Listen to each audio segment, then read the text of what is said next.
तोड़नपुर गांव के अंदर एक औरत घर घर रोटी मांगने लगी थी, क्योंकि अब वो खाना नहीं बना पाती थी। अब वो क्योंकि उसका पति एक हादसे में मारा गया, तब से वो थोड़ी पागल जैसी हो गई।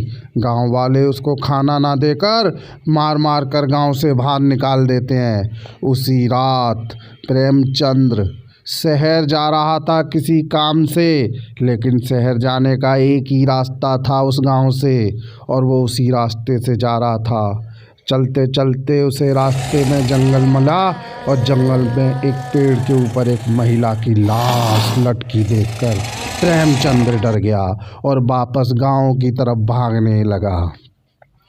प्रेमचंद को गांव में आते देखकर राजवीर सिंह ने पूछा, अरे प्रेमचंद, तू यहाँ कैसे दौड़ के आया?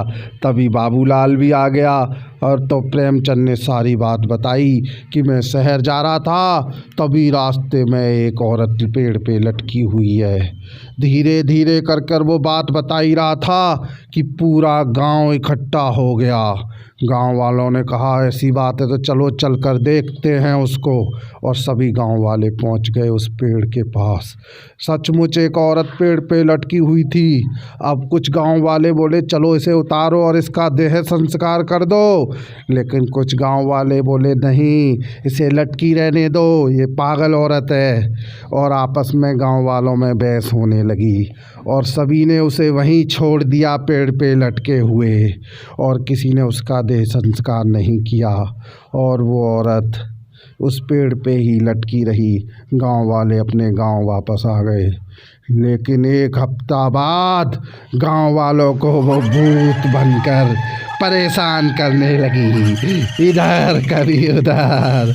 अरे गांव वालों, तुमने मुझे रोटी नहीं दी थी, अब मैं तुम्हारी बोटी खाऊंगी।